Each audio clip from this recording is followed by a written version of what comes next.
Halo, gue Indra dan ini cerita Indra. Jangan lupa subscribe, like, komen. Di lonceng di sini apa di sini? Ya, di mana aja lah loncengnya, Oh, di ada luar lonceng ya? dulu, ya ada lonceng, klik aja di situ. Oh ya, sorry sebelumnya kayaknya di beberapa menit awal ini kameranya suka jadi nggak fokus gitu, suka blur fokus. Oke, tapi mudah-mudahan nggak terlalu mengganggu kalian untuk dapatin esensi pembicaraan gua tema ini sama Citra. Oke, jangan lupa subscribe dulu ya.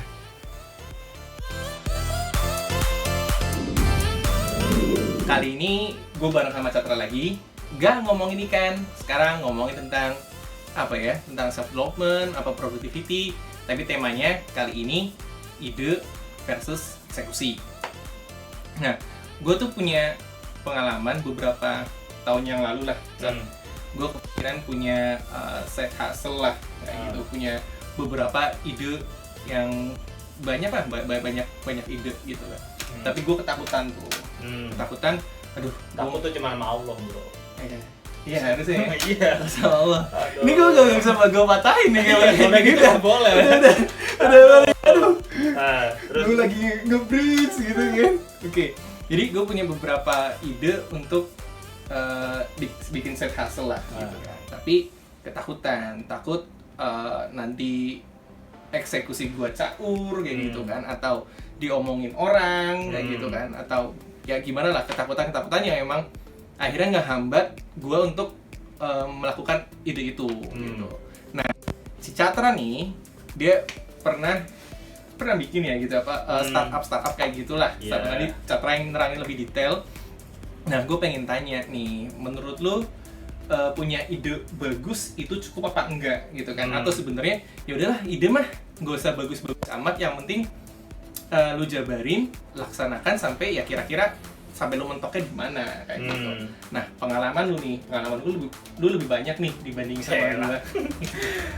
Boleh lah lu share sedikit pas lagi lu ngebikin startup lu itu yang di Paletik ya, gitu kan, dulu ya. yang dulu kayak gimana gitu. Iya. Ya kalau ngejawab pertanyaan lo yang tadi sih, kalau misalnya ide itu ya ide aja nggak cukup sih ya.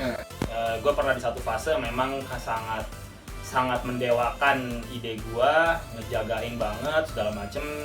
Turns out ide cuman ide aja, cuma ada di pikiran gue, cuma dengan heboh gue omongin yang nggak ada artinya juga. Jadi ya paling penting sih eksekusi.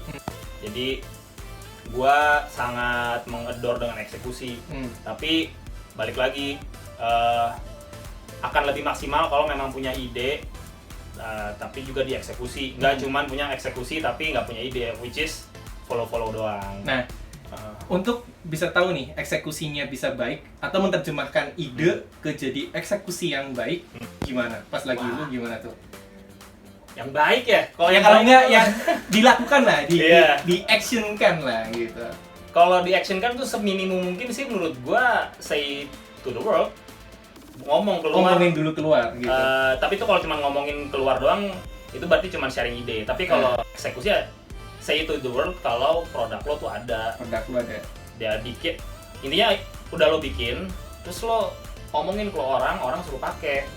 Nah itu udah minim banget. Kalau cuma lo bikin tapi nggak diomong-omongin, ya in the end mungkin jadinya cuma buat project passion lo punya wadah untuk ini. Tapi kalau lo bicara tadi apa ya, mungkin konteksnya bisnis ya, seminimum mungkin ya lo ide, lo bikin, udah kasih ke orang suruh pakai.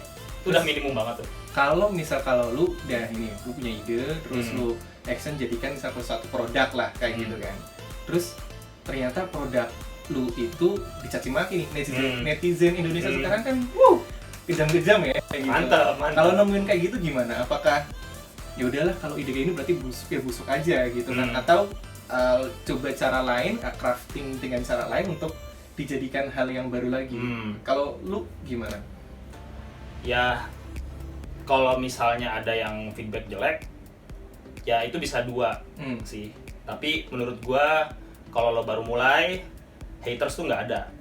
Menurut gua, kecuali lo emang penjahat ya. Lo emang penjahat dari dulu, lo emang punya track record yang jelek-jelek, mungkin lo udah membuild suatu stigma kalau lo memang bad guy. Oke. Tapi kalau lo normal people biasa aja, gue yakin nggak ada yang punya intention jahat. Oke. Jadi saat lo dikasih feedback jelek ya ada dua. Satu itu haters yang bisa gue bilang kalau kondisi lo baru mulai banget itu minim banget lah. Minim ya, karena supporting dari keluarga sendiri. Iya, teman sendiri. Jadi tapi okay. jadi yang kedua ya mereka atensi sama lo.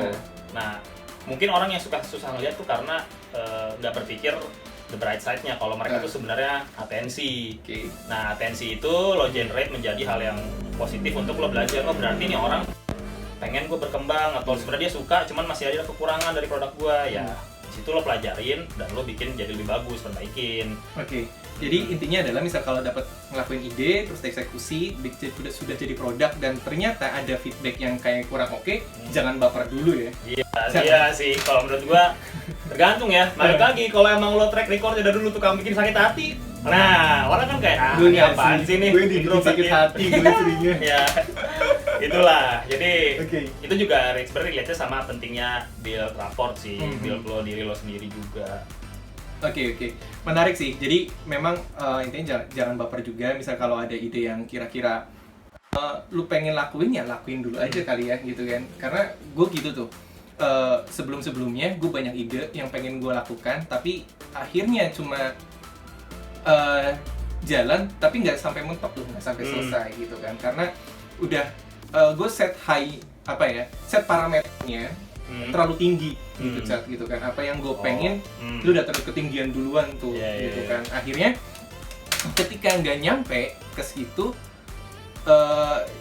jadi kacau lah pikirannya, jadi lemes sendiri gitu kan. Aduh, kacau nih, gagal nih gue nih kayak gini. Akhirnya gak gue lakukan. Padahal misal kalau gue tetap mungkin coba konsisten atau coba cari wawasan lain gitu ya, mungkin gue bisa lakuin itu gitu. Ya ini konsep gagal sih ya. Tapi kalau menurut gue konsep gagal tuh ya kalau lo berhenti itu baru gue bilang gagal. Nah gue bisa bilang Valetic itu kemarin sekarang sih udah nggak aktif ya, tapi gue nggak bilang gagal karena gue masih keep doing entrepreneurship.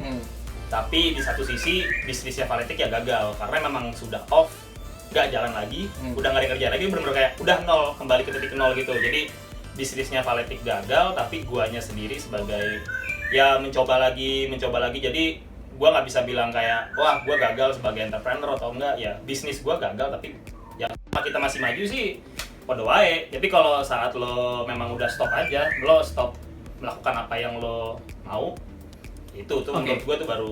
Kalau gitu lo bisa menilai ide Valetic itu gagal atau enggak? Atau eksekusinya sebenarnya kurang pas gitu, Cak? Wah, kompleks sih ya. Cuman kalau benang merah sih sebenarnya kalau Valetic gue bilang eksekusinya emang yang kurang oke. Nah, kalau eksekusinya kurang oke memang banyak faktor sih. Karena satu yang utama banget ya kalau misalnya ngomong pembelajaran gua kemarin, value proposition, apa yang lo tawarin ke customer lo. Nah itu ibaratnya warung ini deh, Indomie deh, apa yang ditawarin si abnormal bedanya sama warung kopi, sama-sama dasarnya Indomie. Nah itu tuh value itu kadang sesuatu hal yang nggak kelihatan atau apa. Nah itu sama-sama jual Indomie, sama-sama masaknya 3 menit direbus, habis itu diangkat, ditiriskan, potong bumbu, taruh, sama persis. Nah cuman si abnormal mempunyai value yang cukup jelas, warung kopi punya cukup jelas, marketnya beda, segala macam ya survive lah masing-masing dengan ininya. Nah pas Valetic ya kita mencoba mencari itu sampai satu titik, belum ketemu tapi balik lagi. Kan kita punya bensin ya, bensin udah keburu habis. Bensin yang keburu habis. Jadi kita ambil keputusan sudahi saja. Belum sampai nemu titik value yang paling tepat tuh apa gitu. Oke, tapi menurut lu sebenarnya ide Valetic itu sebenarnya masih ide yang mumpuni dieksekusi kan? Misal kalau di keadaan sekarang lu masih punya bensin gitu kan, masih dianggap gitu kan? Ya bisa jadi sih, prematur. Dan mungkin bisa jadi bukan Valetic yang ide gue yang kemarin lagi, karena kalau lo bicara tadi gue masih punya bensin, mungkin dari itu mungkin udah 3 tahun lalu, ya itu udah berubah produknya udah. Tapi ya namanya Valetic dan konsep itunya mungkin masih jalan, cuman udah berubah ujungnya karena ya belajar terus kan sampai titik. Jadi misal kalau punya ide ya nggak cuma dilihat cuma dari satu sisi ini berhasil apa nggak berhasil gitu ya. Bisa dibilang misal kalau punya ide tentang garis besarnya adalah entrepreneur kan gitu kan, bukan cuma sekedar fanatik gitu kan. Jadi kalau gue bisa simpulkan adalah gak cuma lihat oh gue pengen punya bisnis misal bikin warung Indomie gitu ya. Misal kalau nggak berhasil atau warung kopi ternyata sepi, ya jangan anggap itu gagal dulu gitu kan. Bisa jadi sebenarnya misal kalau ngelakuin atau eksekusi ide yang lain itu bisa jadi berhasil gitu kan. Atau lihat ke garis besarnya lagi, tujuan lu apa kayak gitu kan. Apakah mau jadi entrepreneur atau cuma bener lu mengerucutkan lagi gitu kan, atau mau jadi tukang kopi atau tukang Indomie, warung Indomie lah kasarannya seperti itu. Ya permainan media juga sih. Mungkin sekian tahun ngomongin konteksnya startup, pengusaha tuh kan wah wah gitu loh, kayak wah pendanaan sekian juta dolar ini tuh. Ya sekarang orang jadi cepet memble mungkin ya, asumsi gua, karena ngeliatnya ke situ sih. Wah gila dia bisa pendanaan sekian dolar, terus sekarang lo berusaha untuk bisa segera achieve ke sana dalam waktu cepet gitu kan, yang ternyata kayak wah susah banget nih ternyata gua nggak bisa gitu, karena ya mungkin kayak lo aimnya kayak si startup A bisa dapat pendanaan sekitar juta dolar, gue juga bisa tuh kayak gitu. Nah, cuman yang jarang di-expect adalah tuh udah blood, sweat, and tears itu yang jarang orang struggle melihat yang di situnya. Iya, tapi namanya media ya, dan media darling tuh emang yang begitu, biar orang bisa diharapnya bisa terinspirasi dengan ini lo pakai mobil lo dengan dapat pendanaan sekian juta dolar, orang sukses tuh pakai mobil Mercy segala macem. Nah, yang kita baru mulai, wah gila, enak banget ya, udah deh bikin startup mudah ya, udah bikinlah usaha mudah ya guys, ya udah deh. Jadi tapi the upside is ya semua orang sekarang sangat kreatif dan mau berdikari, even yang pada ngantor pun sekarang udah mulai punya kepikiran untuk kayak wah udah deh gue punya side hustle atau segala macam, dan itu good things banget sih. Itu perannya media juga ya untuk ngebangun. Kekurangannya memang terlalu hingar-bingar aja buat gua. Setelah sekian tahun kayak iya sih. Dulu gua pernah di masa yang kayak ngincernya ke sana, makin lama kayak aduh. Buat gua sih bullshit ya kayak gitu ya. Terlalu jual ini. Jual mimpi, bisa dibilang jual mimpi nggak sih? Cuma jual mimpi doang kayak gitu. Nggak jual mimpi sih. Itu sebenarnya karena nggak dibuka aja. Ya maksudnya itu cuma jual dari, maksud gue adalah cuma jual mimpi sisi terangnya doang kayak gitu. Ya, tapi nggak dilihat bahwa struggle-nya si misal si dulu Bukalapak atau Tokopedia itu seperti apa, atau Mas Nadiem dulu pas lagi awal-awal ngerintis si Gojeknya dulu kayak gimana kayak gitu kan. Di media-media side stream mungkin diomongin kan, misalnya podcast, YouTube yang rada-rada lebih mau terbuka kan. Tapi kalau bicara media massa secara keseluruhan yang dasar dapat dulu kan sebelum media kayak bangsanya podcast, YouTube beramai kan emang ya media itu doang ya. Itu kan yang di highlight yang gitu-gitunya aja. Cuman sekarang kalau lo lihat kayak di podcast atau apa mungkin udah pada terbuka tuh ceritanya susah ininya. Itu sih. Ya. Menarik sih. Jadi itu ya. Jadi kalau menurut gua kalau punya ide ya eksekusi dulu aja sih. Kalau gua punya prinsip sekarang kalau punya ide eksekusi dulu gitu. Dan mau sebusuk apapun eksekusinya ya nggak apa-apa sambil belajar gitu. Menurut lo? Menurut gua setuju banget sih sama lo. Tapi mungkin yang gua tambahin adalah kenapanya lo mau punya ide itu. Karena itu karena lo kalau ngomongin eksekusi ide itu isinya cuman rugi waktu, rugi duit, rugi tenaga, segala macam itu intinya rugi. Jadi kalau why lo atau drive lo nggak kuat mau bikin ide itu, contohnya why-nya kuat adalah lo pengen belajar, lo pengen mengimprove skill lo, gue pengen ngebantu orang, gue pengen, ya segala pokoknya why lo itu cukup kuat, ya itu juga harus disiapin sih. Jadi kayak why-nya kuat, which is your mission ya, isinya kuat, ide lo juga, ide relatif ya, bagus apa enggak itu relatif ya, tapi punya ide, terus eksekusi gitu. Karena selama perjalanan sampai satu titik itu menjadi sebuah produk yang profitable, business wise juga cocok, itu proses. Nah, itu lo, engine lo kuat apa enggak, kan itu aja. Kalau lo cuman kayak, yuk bikin gitu, kalau why-nya nggak kuat ya bentar ya selesai. Oke, jadi harus reflect ke diri sendiri ya. Nge-reflect diri, bener lu mau ngelakuin itu, bener ada dorongan dari diri lu apa enggak kayak gitu kan. Terus juga bener ngeliat why-nya itu apa. Why-nya sih kalau bisa jangan lihat ke luar sih. Misal kalau ngeliat ke content creator, ke YouTuber, gue pengen jadi mas itu geledek gitu kan. si geledek lah ya. Si geledek gitu kan. Tapi sebenarnya juga si geledek kan juga ngelakuin banyak perjuangannya juga mungkin gitu kan, yang nggak dilihat dan nggak diekspos. Nah misal kalau ngelakuin terus ternyata nggak sesuai dengan apa yang diharapkan, misalkan dari subscriber atau dari view-nya ternyata nggak yang diharapkan dari awal, bisa-bisa langsung down. Karena gue punya ada beberapa kenalan yang kayak gitu, Cap, gitu kan, pengen bikin konten YouTube yang seperti ini gitu kan, terus seperti ini ya, seperti cerita Indra lah ya. bukan, maksudnya bikin konten YouTube, tapi setelah berjalannya waktu nggak bikin lagi gitu kan, karena ngelihatnya mungkin pengen instan.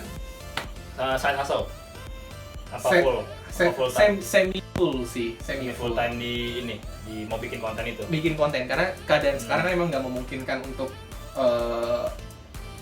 kerja full lah kayak gitu. Jadi semi full kayak gitu kan, terus akhirnya nggak sesuai dengan apa yang diharapkan, sempet down gitu kan. Itu mungkin juga ada efeknya ini sih, kalau orang yang asumsi gue ya, kalau lo side hustle dalam let's say membuat konten atau membuat bisnis gitu ya, why lo harus kuat banget. Karena kenapa? Lo udah punya satu pegangan yang sebenarnya lebih nyaman. Ngapain sih gue capek-capek bikin gini mendingan gue ngaso-ngaso dapat duit gitu kan. Bener. Jadi why lo harus kuat. Tapi kalau lo itu menjadi main utama lo, sebenarnya why-nya udah jelas banget. Gue pengen, kalau gue nggak bikin gue dapat duit. Udah simple banget kan. Nah itu mungkin why-nya dari situ aja udah punya drive untuk dia bikin. Udah cukup kuat lah. Tapi kalau lo side hustle, ya why lo juga harus kuat. Ya kalau enggak kan ngapain gue capek-capek nih, yang tiduran dapat duit. Ini gue kayak gini buat apaan? Nah, kayak kekuatan the power of kepepet ya. The power of kepepet, ya udah kepikiran harus alumni kita kan. Kita alumni. Gila, gimana caranya kalau emang udah kepepet emang gitu sih? Atau sebenarnya kita bisa menghack pikiran kita, sebenarnya kita kayak kepepet terus gitu kan. Gimana caranya kita berpikir, gue kepepet nih gitu. Gimana caranya biar kita ke-trigger gitu otak kita untuk mikir gimana kita bisa survive, dan ya bisa survive dulu aja lah dan dapat semangatnya terus. Iya. Mungkin satu topik lagi nanti kita bahas, kayak why-nya menurut gua jangan didorong sama duit. Harus cari why yang lebih kuat lagi di topik selanjutnya. Topik selanjutnya. Oke. Sekarang dulu. Gue lupa. Jangan lupa subscribe, like, komen, lonceng di sini apa di sini? Ya di mana aja lah loncengnya, lonceng di luar dulu. Ya ada lonceng, klik aja di situ. Oke, gitu aja. Thank you.